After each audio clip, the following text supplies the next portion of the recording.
The smell of vanilla and cinnamon always takes me back to those early mornings at Sullivan's Diner, watching Mom work her magic at the griddle. I'm Sophia Sullivan, and this is the story of how my brothers tried to erase our mother's legacy and how a weathered recipe book changed everything. A restaurant is more than just food, Mom used to say, whisking batter in the pre-dawn light. It's memories made around a table, stories told over coffee, comfort served on a plate.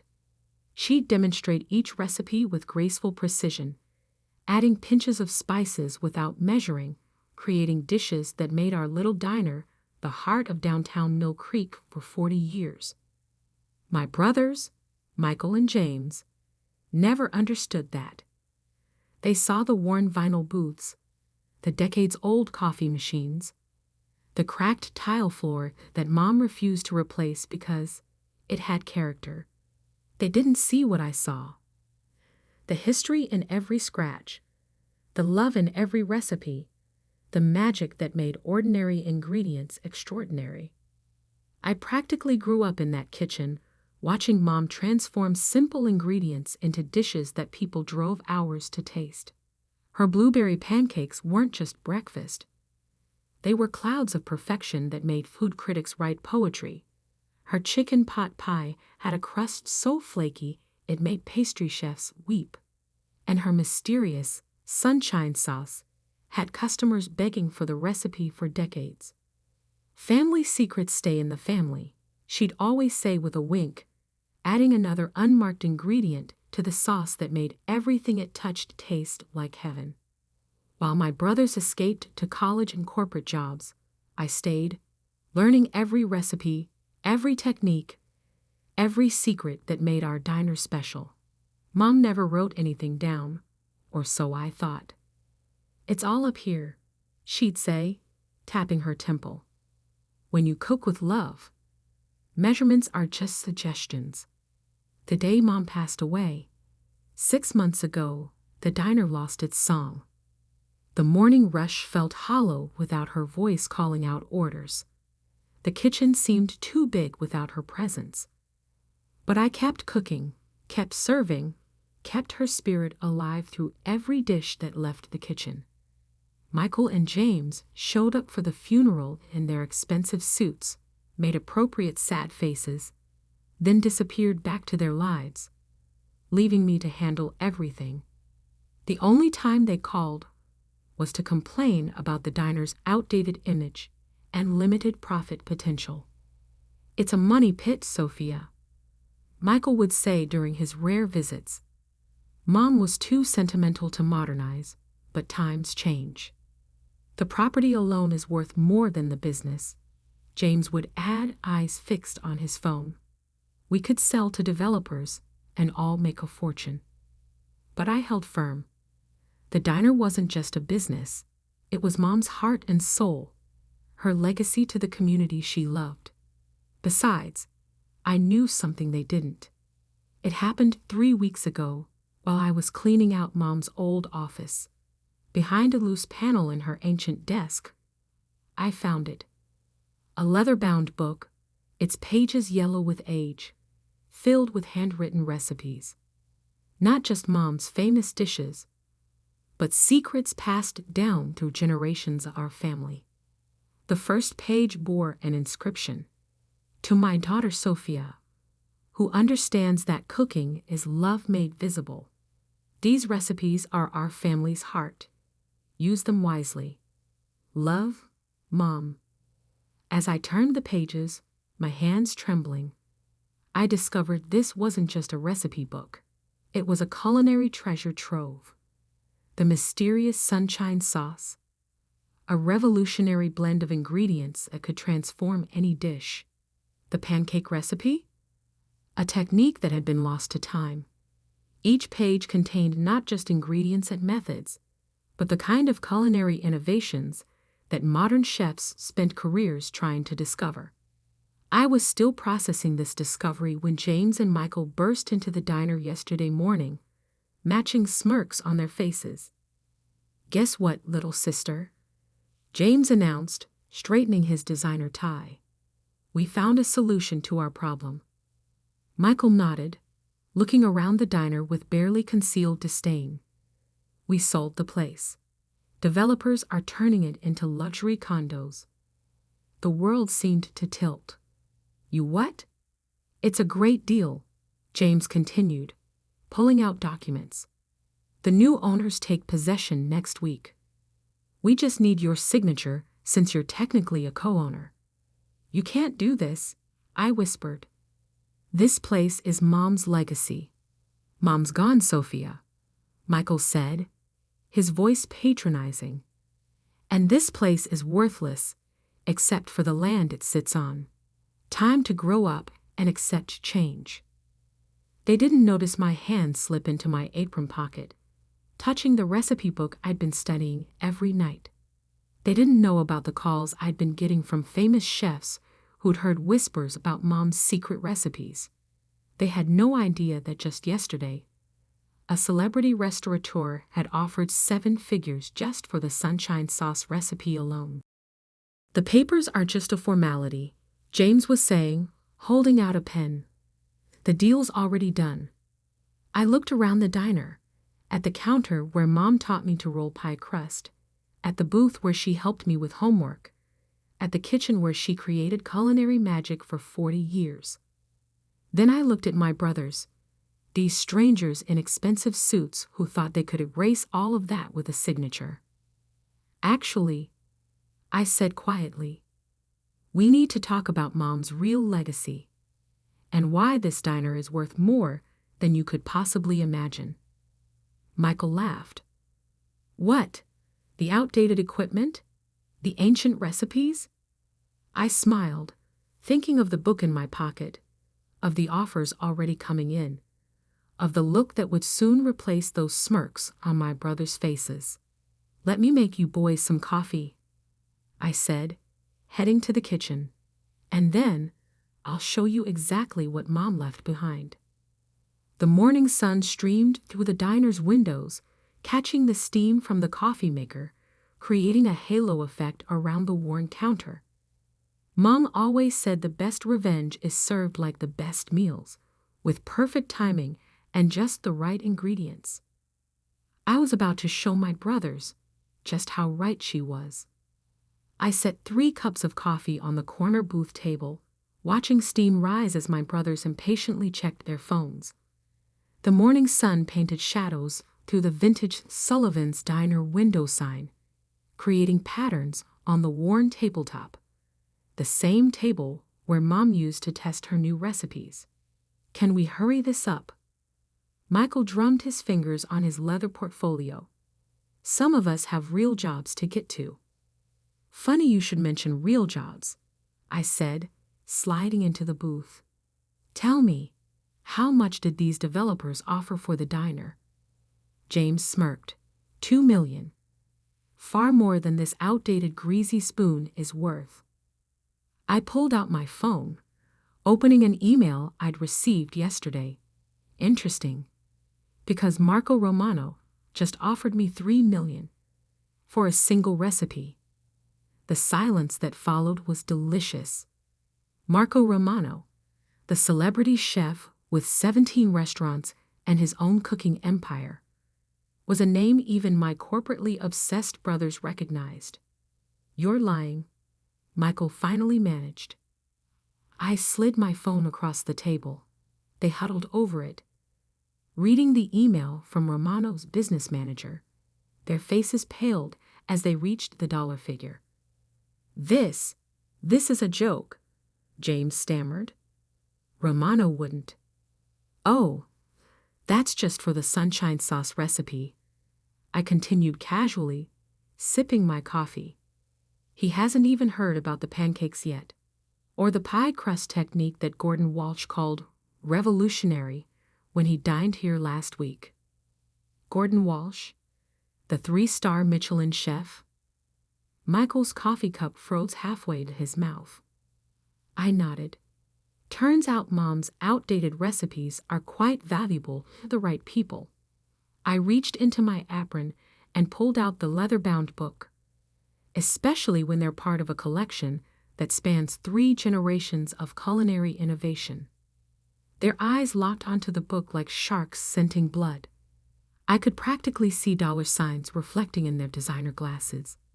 "If this is true," James said slowly, "then as co-owners of the diner, those recipes belong to all of us." "Actually," I countered, "Mom left the book specifically to me. Check the inscription." They read Mom's handwritten note, their expressions darkening. "This doesn't change anything," Michael snapped. "The sale agreement is already unsigned." I cut in. "And incomplete without my approval. But here's what you don't understand. The recipes are just the beginning." I pulled out my laptop, opening the files I'd prepared.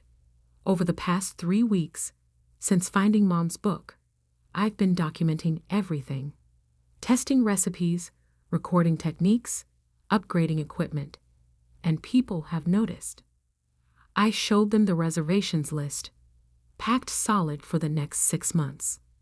The write-ups in food blogs, the messages from celebrity chefs and restaurant critics begging for tables. Last Tuesday, Anthony Chin from Taste Masters came in disguised to try Mom's pot pie. He called it, and I quote, "a masterclass in comfort food elevation that makes modern molecular gastronomy look like amateur hour." "That's impossible," James protested. "This is just a diner." "No," I corrected him. "This is a culinary legacy. Mom wasn't just cooking, she was innovating. That sunshine sauce, it's a completely unique process that creates flavors nobody has been able to replicate. The pancake recipe? It involves a technique that professional chefs have been trying to figure out for decades." I opened another email. The Food Network wants to feature us in their Hidden Gems series. The Culinary Institute of America is interested in documenting Mom's techniques for their archives, and 3 different restaurant groups have approached me about franchise opportunities. Michael leaned forward, his business instincts finally engaging. "How much are we talking about?" "The recipes alone? Industry experts value them at 8 figures. The diner, with its established brand and growing reputation, add another 0. But the developers," James began, "can find another location." I finished. "This spot, this diner, with its history and its secrets, it's worth more than any luxury condo project." I pulled out a folder of my own. "So here's my offer. I'll buy out your shares. Fair market value, based on current professional assessments of the business's potential. You walk away with more than your developer deal would have paid, and I keep Mom's legacy alive. Or," Michael's eyes narrowed, "or I go public with everything. The secret recipes, the celebrity chef endorsements, the franchise potential. Watch how fast your $2 million deal evaporates when developers realize what they're trying to tear down." James reached for the recipe book. I pulled it back smoothly. "The book stays with me. Mom's orders." "This is blackmail," he sputtered. "No," I corrected. "This is business. Isn't that what you've been telling me to learn about?" My phone buzzed. Another message from Marco Romano's team. They were raising their offer for the sunshine sauce recipe to $4 million. "Take the night to think about it," I said, standing up. "I have a diner to run. Oh, and you might want to stay for breakfast. The food critics from the Times are coming in to try Mom's blueberry pancakes. Apparently, they've heard some interesting rumors about a secret ingredient that changes the entire structure of the batter." I headed to the kitchen, leaving them staring at their phones, frantically Googling recent reviews of Sullivan's Diner. Through the service window, I could see them huddled together, whispering urgently, their developer's contract forgotten on the table. Opening Mom's recipe book to the pancake page, I smiled at her handwritten notes in the margins. The secret isn't in the ingredients, Sophia. It's in knowing how precious things are and protecting them. The morning crew was arriving, tying on their aprons. The prep list for today included 3 of Mom's signature dishes that food critics had been raving about. Soon, the diner would be full of regular customers and culinary professionals, all drawn by the magic that my brothers had dismissed as worthless. I fired up the griddle, the same one Mom had cooked on for decades. As the surface heated, I swore I could hear her laugh, proud and strong, echoing through her kitchen. The battle wasn't over. I knew my brothers well enough to expect resistance, schemes, possibly even legal threats. But I had something they didn't. Not just Mom's recipes, but her wisdom, her passion, and her understanding of what made food truly special. The recipe book sat safely in my apron pocket as I began mixing the pancake batter, adding each ingredient with the precision Mom had taught me. Outside, the line was already forming. Locals who'd loved Mom's cooking for years mixed with food critics and celebrity chefs, all waiting to taste what my brothers had tried to destroy. "Time to cook," I whispered, hearing Mom's voice in my head, "and show them what priceless really means." The next morning, Sullivan's Diner hummed with an energy I hadn't felt since Mom passed. Every table was full. Regular customers mixed with food critics, celebrity chefs trying to decode our recipes, and even a few nervous-looking real estate developers. I was plating Mom's signature pancakes when my brother stormed in, wielding folders of legal documents and matching scowls.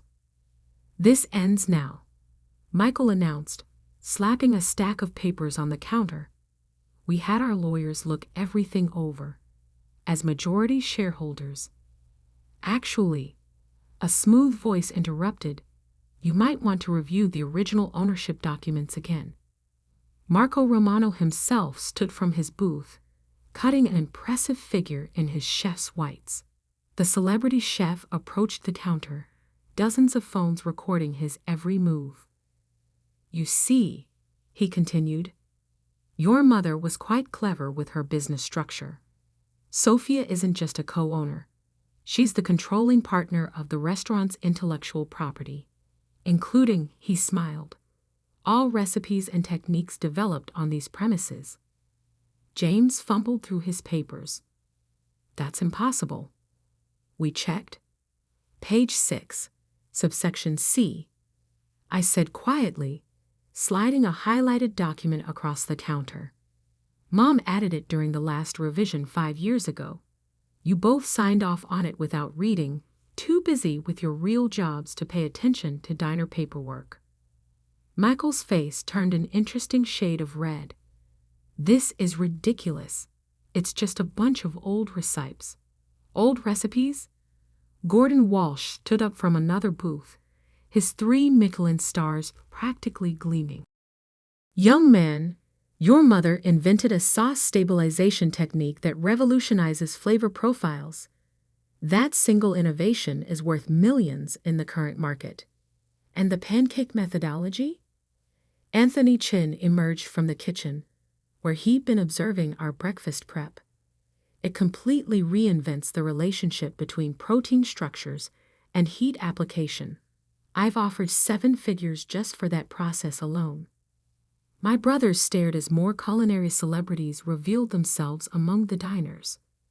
The Food Network crew, filming discreetly in the corner, captured everything. "But the development deal," James weakly held up the contract, "has been withdrawn." A sharp voice called from the door. Catherine Martinez, the development company's CEO, strode in. "We don't demolish culinary landmarks, gentlemen, especially ones featured in tomorrow's New York Times dining section." She turned to me, smiling. "However, we would be interested in discussing a renovation project, preserving the diner's character while upgrading the facilities to handle your growing customer base. My brothers slumped into counter seats, their expensive suits wrinkled, their legal ammunition useless. I poured them coffee, Mom's special blend, of course. You know what's ironic? I said, sliding Mom's pancakes in front of them. If you'd ever actually eaten here regularly, you'd have known what we had. Mom wasn't just cooking, she was innovating, experimenting, perfecting. Every dish held secrets that modern chefs are desperate to learn.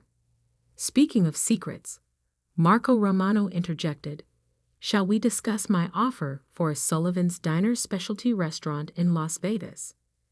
Featuring your mother's recipes, prepared under your supervision, of course. And the cookbook deal," added a publishing executive from her corner table. 7 figures, just for the first edition. The cooking show potential is enormous. The Food Network producer chimed in. Authentic family recipes. Real culinary innovation. A great redemption story. My brothers stared at their pancakes, perfect golden brown, the secret technique making them simultaneously fluffy and crisp in a way no other chef had mastered. "We could work something out," Michael said quietly. "As a family." I thought about Mom's words in the recipe book. Success, like the perfect sauce, requires balance. Too much of any ingredient ruins the whole dish. "Here's what's going to happen," I said, refilling their coffee cups. "You're going to sign over your shares of the diner to me. Fair market value, as originally offered. In exchange, you'll each receive a small percentage of the licensing profits from Mom's recipes. Not because you deserve it, but because Mom would have wanted the family to share in her legacy. And if we refuse," James attempted one last show of defiance. Marco Romano laughed. "Then your sister takes these recipes and opens a new restaurant without you. How much do you think this property will be worth when Sullivan's Diner relocates 2 blocks away?"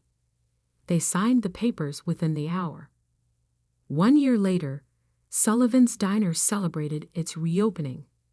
The renovation had been perfect, maintaining the classic feel while modernizing the kitchen and expanding the seating. The original booths were reupholstered, the vintage sign restored, the character preserved, but enhanced. We now serve over 1,000 customers daily. The waiting list for dinner reservations is months long. 3 nights a week, I teach cooking classes, sharing some of Mom's simpler recipes with aspiring chefs. The more revolutionary techniques are being documented by culinary institutes, ensuring Mom's innovations will educate future generations. The Las Vegas restaurant opens next month. The cookbook is already a bestseller. The Food Network series, Sullivan's Secret Recipes, debuts in the fall. Michael and James. They come around occasionally, usually when the quarterly profit shares are distributed. They even eat here sometimes, finally learning to appreciate what Mom created. Last week, I caught Michael trying to reverse engineer the sunshine sauce recipe. I just smiled. Some secrets aren't meant to be cracked. Mom's recipe book sits in a place of honor behind the counter, in a custom display case. Next to it stands her old whisk, the one she used to make the pancake batter every morning for 40 years. Sometimes, when I'm in the kitchen before dawn, mixing those same ingredients, I swear I can hear her voice. "The secret ingredient isn't in the pantry, Sophia. It's in knowing what you have, fighting for what matters, and remembering that the best recipes aren't just about food. They're about love." Just yesterday, a young girl sat at the counter, watching me cook with wide eyes, just like I used to watch Mom. Her mother told me they'd driven 6 hours just to eat here. "How do you make everything taste so special?" the girl asked. I thought about the recipe book, about Mom's legacy, about the magic that happens when passion meets innovation. about how my brothers almost destroyed something priceless because they couldn't see its true value. The real secret, I told her, sliding a perfect pancake onto her plate, is understanding that some things are worth more than money. Some things are worth fighting for. The diner filled with the breakfast rush, regulars, tourists, food critics, all drawn by recipes that had almost been lost. The griddle sizzled, coffee brewed, and the spirit of Sullivan's Diner lived on, stronger than ever. Mom would have loved it. After all, she always said the best revenge is served, not just with perfect timing and the right ingredients, but with a side of success that keeps on growing. As for that sunshine sauce recipe, it's still a secret. Some things, like Mom knew, are priceless, not because of what they're worth, but because of what they mean. And every morning, as I unlock the diner's doors and fire up the griddle, I smile, knowing that the real value of Sullivan's was never in its property or even its recipes. It was in the legacy of a woman who understood that true innovation doesn't always wear a fancy suit or come with a big price tag. Sometimes it wears an apron, works a humble griddle, and changes the world one perfectly cooked pancake at a time.